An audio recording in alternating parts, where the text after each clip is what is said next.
क्या आप एक एम्प्लॉय को सिर्फ एक एम्प्लॉय की तरह ट्रीट करते हो कि वो आपको सिर्फ एक प्रॉफिट देने की मशीन है, या फिर एक पर्सन है जिसकी वजह से आपकी कंपनी का प्रॉफिट हो सकता है?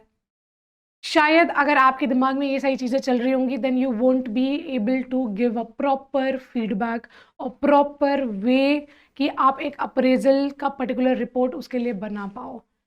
ऑलवेज रिमेंबर, जो आपका एम्प्लॉय है, अगर आप उसको इक्वली ट्रीट नहीं करोगे, इक्वली फीडबैक नहीं प्रोवाइड करोगे, देन शायद ये आपके रिटेंशन में प्रॉब्लम क्रिएट कर सकता है। हाई चांसेस ऑफ अट्रीशन इसीलिए हैं, रीज़न कि एम्प्लॉय वो नहीं समझ पाता कि मैं यहाँ पे सिर्फ एक काम करने की मशीन हूँ, या फिर मेरे लिए भी यहाँ पे बेनिफिट्स है। तो बेनिफिट्स आप उसको कैसे प्रोवाइड कर सकते हो? एक इफेक्टिव प्रॉपर अप्रेजल रिपोर्ट बनाकर।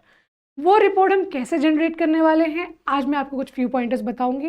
Please listen to it and उसको एक make a note of it, so that अगर आपको इस वीडियो के एंड में अगर आपको कुछ डाउट्स हो तो you can ask me in a comment box. मैं वो एड ऑन करके वो एक और बेहतर तरीके से आपको एग्जांपल्स बता सकते हो।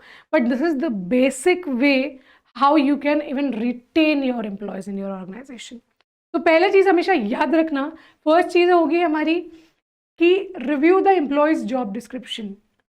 जब आप एक रिपोर्ट बनाने जाओगे, उस पर्टिकुलर पर्सन का डेजिग्नेशन क्या है, उस पर्टिकुलर पर्सन का प्रोफाइल क्या है, उससे आपने जेडी में क्या काम करवाने के लिए उसको हायर किया है। तो रिव्यू इट ऑलवेज कि वो ये है हमारे टास्क, जिस पर्सन को ये टास्क करना था। तो always review it first. Review करने के बाद हाईलाइट एरिया ऑफ इम्प्रूवमेंट। अब आपने जेडी देखी, वो पर्सन आया, उस पर्सन का जो मंथली रिपोर्ट्स थे, जो भी आपको मैनेजर से मिले होंगे, वो आपने देखा कि उसने क्या क्या टास्क कंप्लीट किया है, क्या क्या जेडी वो कर पा रहा है, क्या क्या उसका जो केपीआई या फिर केआरए है वो फुलफिल कर पा रहा है या नहीं कर पा रहा है। आप ये चीज़ नोटिस करोगे। ये नोटिस करने के बाद अब उसमें क्या क्या स्कोप ऑफ इम्प्रूवमेंट है। सो ये जो स्कोप ऑफ इम्प्रूवमेंट है ना, ये बहुत इंपॉर्टेंट है।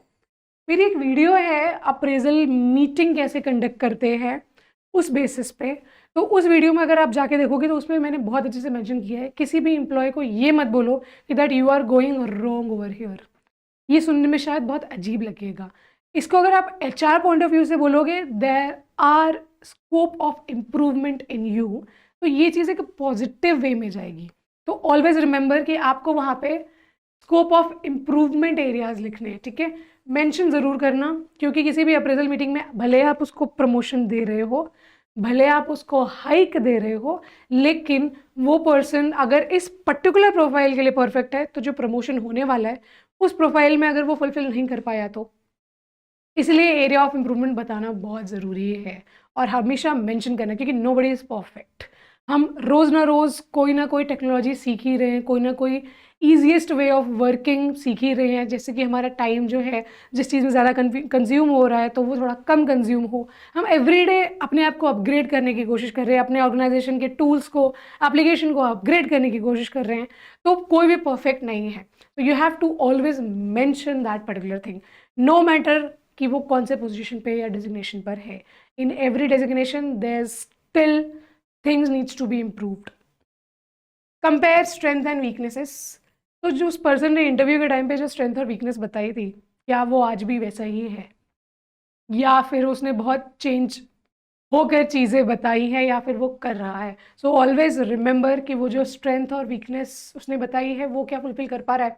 क्या वो जो स्ट्रेंथ थी वो एम्प्लॉय के जॉब डिस्क्रिप्शन से मैच कर रही थी, और क्या वो अब नहीं कर पा रहा है, या फिर कर पा रहा है, या फिर एक्स्ट्रा दे रहा है। You have to compare always. अगर वीकनेस थी तो वो वीकनेस पे उसने कितना काम किया उसको ठीक करने के लिए, उसको ट्रैक पे लाने के लिए। ये सारी चीज़ें बहुत इंपॉर्टेंट होती है एक पर्सनल ग्रोथ के लिए, प्लस कंपनी के ग्रोथ के लिए भी। अगर वो पर्सन अपनी वीकनेस पे काम नहीं कर पा रहा है, दैट मीन्स कि वो पर्सन कभी आगे चल के ओपन टू लर्न होगा ही नहीं। कंपनी में अगर कोई न्यू टूल्स आए या फिर न्यू टेक्नोलॉजीज आए तो शायद वो सीखेगा ही नहीं, क्योंकि वो जब अपने ऊपर काम नहीं कर पा रहा है तो वो बाकी चीज़ के लिए कैसे हेल्पफुल हो पाएगा। तो ऑलवेज रिमेंबर कि ये सारी चीज़ें आपको हाईलाइट करनी बहुत ज़रूरी हो जाती हैं, ताकि आपके ही कंपनी का बेनिफिट हो सके। Recommend actionable goals. ऑलवेज एक साथ इतना काम नहीं दे देना है किसी को कि वो बंदा या बंदी ऑफिस छोड़ के चला जाए। ऑलवेज रिमेंबर कि जो चीज़ें आप सामने वाले को दे रहे हो, क्या आप अगर उस पोजीशन पे होते तो क्या उतना टास्क आप कर पाते? I am not talking about कि आपका जो केआरए है और उसका केआरए है ऑलवेज डिफरेंट होगा, लेकिन टेक्निकली अगर मैं बात करूँ तो अगर वैसा ही सेम केआरए आपके पास होता तो क्या वो अचीवेबल होता? ऑलवेज रिमेंबर दैट, और वो डिस्कस करने के बाद ही आप उस पर्सन तक कन्वे करो। प्रोवाइड कंस्ट्रक्टिव फीडबैक, ठीक है, प्रॉपर वे में कैसे अचीवेबल होगा वो चीज़ और क्या क्या चीज़ें उसने अचीव की हैं, वो हर चीज़ उसको बताओ फ्रॉम बिगिनिंग टू एंड। आपने उसको हायर करते टाइम पे क्या एक्सपेक्ट किया था, और जैसे अगर वो 3-4 साल से ऑलरेडी ऑफिस में है तो वो लास्ट ईयर का परफॉर्मेंस कैसा था और अब उसमें क्या इम्प्रूवमेंट आई है, अगर उसने कुछ न्यू चीज़ इम्प्लीमेंट की है, न्यू चीज़ सीखी है तो कैसे किया है, वो सारी चीज़ें ज़रूर मेंशन करना। And welcome employees input as well. So मैंने जैसे बताया कि जो मेरी लास्ट वीडियो थी, उस लास्ट वीडियो में कैसे कंडक्ट करते हैं अप्रेजल मीटिंग मैंने बताया था, और मैंने ये बताया था कि एम्प्लॉयज़ का इनपुट भी इक्वली इंपॉर्टेंट है, क्योंकि it's a two way communication process, it's not a one way communication process. आपने अपनी एक्सपेक्टेशंस तो रख दी, आप सामने वाले से सुनो भी तो कि क्या वो कर पाएगा या फिर क्या उसके दिमाग में कोई नया आइडिया है। कभी कभी ऐसा होता है कि हम हमारे ट्रेडिशनल मेथड्स पे चल रहे होते हैं या फिर हम मॉडर्नाइज होने की कोशिश भी करते हैं कभी कभी, लेकिन वो फेल हो जाते हैं क्योंकि हम अपने तरीके से ही करना चाहते हैं।